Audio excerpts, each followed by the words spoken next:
El tema de fondo es que decía Montesquieu, y esto lo decía desde hace muchos años, que cada vez que quisiéramos tocar la Constitución nos debería de temblar la mano, porque no es un documento más, porque no es una ley más, ni un reglamento más, ni una norma más, sino implica los principios sobre los cuales se constituye nuestro país, cualquier país, el nuestro en particular, y en el nuestro en particular, algunos artículos constitucionales han costado miles de vidas.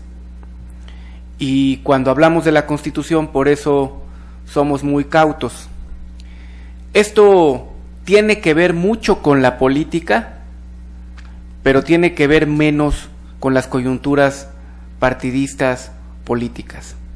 Tiene que ver con los asuntos de fondo de México, y en ese sentido no tiene nada que ver si nuestra colegisladora en la Cámara de Senadores aprueba por unanimidad algo y llega aquí a la de diputados, ni tiene que ver con nuestra posición política de partido, ni tiene que ver con nuestros principios, ni tiene que ver con las elecciones, ni tiene que ver con coyunturas de golpeteo.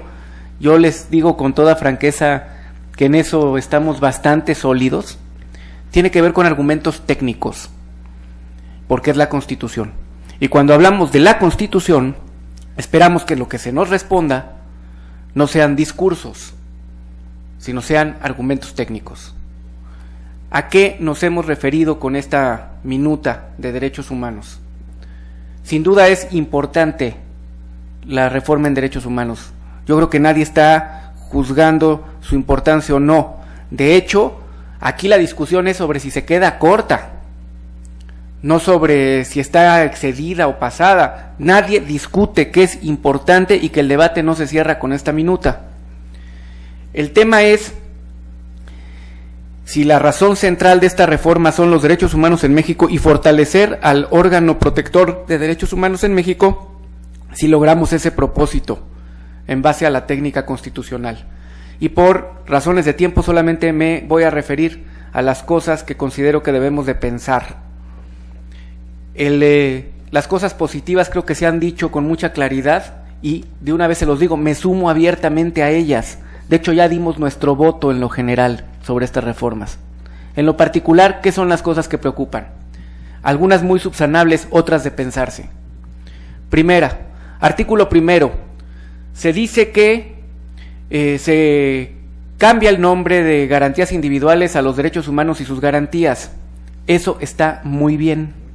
Sin embargo, en la minuta del Senado no se hace referencia a que no se modifique el artículo 103 de la Constitución, que dice que el juicio de amparo procede por violaciones a garantías individuales, cuando éstas ya no van a existir técnicamente hablando en el nombre.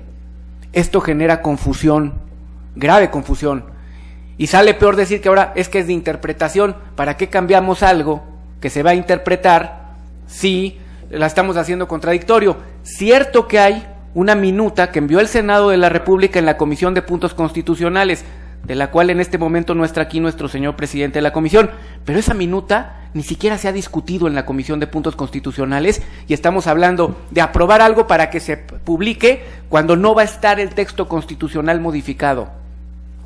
Podríamos pensar, ¿culpa de los diputados? Probablemente, pero de entrada tendría que haberse agendado la minuta para hacer acorde el término constitucional. Lo mismo sucede con el principio de no retroactividad, que le llaman irretroactividad. Modifiquemos también el 14, que habla de un principio fundamental, que es el pro persona, referido a los temas de derecho penal. Ese es menor, porque se está entendiendo el sentido, nada más que en técnica jurídica, pues estamos haciéndole un parche de un color distinto al traje. El siguiente tema tiene que ver con el artículo 29 de la Constitución. El artículo 29 trae una serie de derechos que no pueden ser suspendidos ni restringidos en condición alguna. No voy a abundar en los temas de técnica constitucional, se debería hacer en sentido positivo y no poner todos los que no. Simplemente voy a decir lo siguiente. Estamos hablando de un conjunto de principios, al margen también del tema de la comisión permanente, de libertad de creencia, de libertad de Habría que poner el derecho a la libertad del nombre y de la honra. Ese es fundamental para esta Cámara, porque es el primer paso para el derecho de réplica, constitucionalmente hablado y de freno a poderes fácticos, y no lo pusimos, derecho fundamental en este momento. Pero sin embargo, en el derecho de la libertad de creencia, de aquí para allá, el Senado tiene una minuta aprobada por esta Cámara de Diputados con respecto a la ratificación del Estado laico en nuestro país, que tampoco se ha pronunciado. En sano equilibrio deberíamos de establecer en el artículo 40 una cosa y la otra. A eso manifestamos duda. El 130 que tendríamos que tocarlo con la parte de libertad religiosa, pero me refiero nada más al tema de la minuta. Y la parte más delicada, a mi juicio, haría una referencia rápida al artículo 33. El artículo 33 no habla de un derecho migratorio, Ese artículo 33 en nuestra Constitución está hablando de una facultad que se denomina facultad de imperio del Estado. Está hablando de la decisión política del jefe de Estado, de que si hay un extranjero que está generando un problema con intereses ajenos al interés nacional, pueda tomarse una decisión sobre él, respetándole derecho o garantía de audiencia, pero es una decisión política de imperio. No se le puede dar el trato migratorio. Y sé de lo que digo, de lo que estoy hablando. El maestro Becker también lo sabe, antecesor del maestro Becker en esa subsecretaría de Población y Asuntos Migratorios fue su servidor. A este país le ha costado mucho. Habría que pensar el cuartelazo de Francisco I. Madero, para todos los que hablamos de él como un gran hombre de la patria, que lo es, en mucho se debió a que se confabuló desde una embajada la forma en que se iba a dar ese cuartelazo por Victoriano Huerta y la forma en que se iba a reconocer un estado espurio que dio inicio a la segunda fase de la Revolución Mexicana. Habría que pensarlo. Y el último es el artículo 102 de la Constitución, que me merece que hay que mencionar tres cosas de él. La primera, se le abre competencia a la CNDH para conocer de asuntos laborales. Preguntaba el presidente de la comisión de la CNDH, a quien por cierto, y quiero dejar aquí constancia, yo respeto y quiero mucho, es de investigaciones jurídicas, es una gente que lo conozco desde hace muchos años, de verdad le tengo aprecio.